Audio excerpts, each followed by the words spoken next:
Yeah, good evening. And thank you for this introduction. Unfortunately, I didn't decide to actually go into all this past of Indian science because that is not exactly what I planned. I thought I will talk to you about learning from history. That's what Deepen told me, and I will touch upon science as well. And the idea was to in present context, particularly in India, where past is always with us all the time. And all of us claim to be great experts in understanding what our past is, which leads to all sorts of problems for us. So I thought, let me reflect upon that in this brief little time we have. First, what exactly is history? History for us today is not really the history which we used to learn a couple of decades ago, which was a biography of kings and queens. And we never bothered to actually have a look at the past in terms of what were the prediction techniques, what was our science, what was our culture, and what was the sort of life which people used to lead. No, that aspect of our history was totally untouched. So it was a very enclaved sort of understanding of our past. Now all that is behind us. We have gone much beyond that. And today, as the little girls just told you, our understanding of history and my own concern, one concern, I do a couple of things, but one of them is my understanding of science in India. I don't do ancient science. What exactly happened in India in the 19th century onwards? How did we engage with modernity, with modern science, etc., with our traditional knowledge base intact? And that was the main challenge. Because India is a civilization which is not actually like it's not a tabula rasa. No, it is a civilization which is rich, which continues to be rich. No country, not even the British, could come here and impose things without facing a challenge from what India actually was.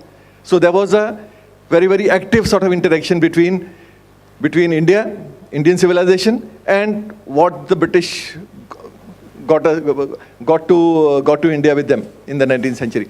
So this interaction I have tried to understand. All my work is around that. What we did to mathematics, what we did to science in general, what we did to modern scientific ideas in general.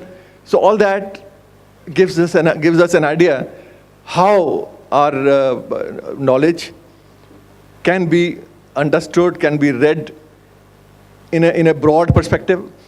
That teaches us, that is actually the understanding of history which I have, that teaches us that the world is porous. All of us cannot claim, nobody can claim exclusive rights over knowledge, scientific knowledge particularly. We have learned, and this is something which I keep saying, that we cannot claim, as some people do, that we are masters of the world. We are masters of the world, of course, in some areas, but we have also learned a lot from others. And that is something which I try to emphasize, that we should get out of that mode when we learn about the past, when we talk about the past, when we talk about the history of our civilization. We have given to the world, but we have, in the process, understood a lot from others. And that is how the knowledge grows. In this process, we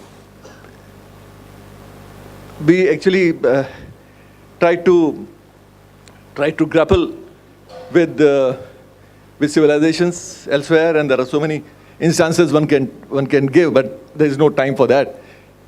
If we move from this to the political history part of it, which is my another area, and I want to talk about it because that is very important in the context we are living in today in India. When we learn from history, like for example, I give you an example of Bhagat Singh. Bhagat Singh is somebody which everybody whom everybody loves and everybody can relate to, especially the young. When we read about him, we just don't care what Bhagat Singh actually stood for. That is how history is being read. We just remember him as a martyr, as a great nationalist. We don't care to understand what exactly he stood for, what were his ideas.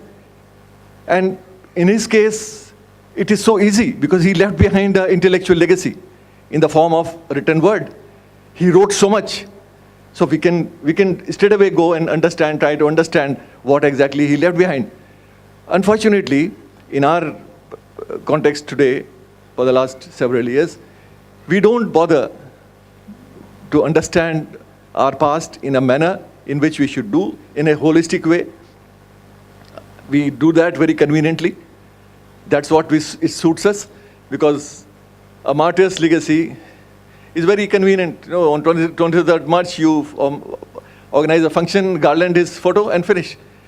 His intellectual legacy is very difficult to follow, because he's a man who talked of, and these are all relevant things, unfortunately, even today, against caste, against communalism, the role of students in politics, and international universal brotherhood. Well, these are all important subjects which he touched upon as a young man of 23. So if you try to grapple with these ideas of his, then it will take a lot of energy, lot of time, lot of difficult exercise, because you just can't do that by garlanding him. So these are issues which need to be kept in mind when we talk of learning from history, and these are examples I've tried to give to you. Similarly, there are so many other instances one can talk about. Unfortunately, what is happening with our past is that in India particularly, I have not seen it in other countries among students or even the adult population. People don't relate to the past in a manner, in a passionate way as we do.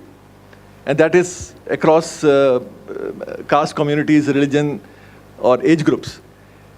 Everybody in India, and I've tried to use this, Professor K. N. Panikkar actually used this expression once long back, that history is like cricket. Anybody can make a comment, from sitting outside, and whether you have held a bat in your life or not, but you will make a comment on a batsman's style of batting. Similarly, in history, without understanding, without reading, without knowing anything, you can't do that in economics, in sociology, sciences, not possible at all. History is the only subject where everybody is an expert. And that is the reason why we are actually facing all sorts of problems. Because history has a method.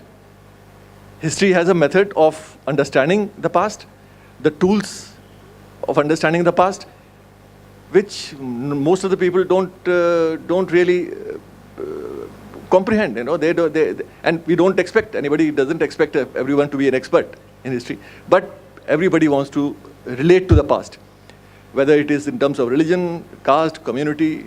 I don't want to name, but there are so many problems we are facing today. And all that involves a large number of people with the past. Unfortunately, instead of learning from the past, some of us have started living in the past. That causes most of the trouble. Because past, you can only relate to the past in the context of what you want to plan for your future. You should learn, but you can't actually start living in the past. That causes most of the trouble. Because if you do that, then you are going to confront, because most of your present cannot reconcile with the medieval past or the ancient past, because those were different worlds. Those were different times. You can only talk about them and learn whatever is retrieve whatever is retrievable, salvage whatever is salvageable, not everything. Unfortunately, we are not making that sort of distinction, which we need to make. And so learning from the past, learning from history is important only when you try to rationally understand how you want to learn. You just can't emotionally engage with the past. or you can't look for heroes and heroines in the past. Because today, that is another serious problem, that we want to look for heroes in medieval India, in ancient India. We don't understand that these people will come with their baggage, with their weaknesses and strengths, because they belong to a different period, which will not really go along your 21st century lifestyle or values. But some people want to do that, and that is the issue which is leading to all sorts of trouble which we are facing in our lives almost every day. And unfortunately, history has become more important a subject than even economic condition of the country, because we are more passionate about what happened in the past than what is happening today or what is going to happen in future. So that is something which is, I believe, is a misunderstanding of the past, not really the understanding of the past. Thank you. Thank you.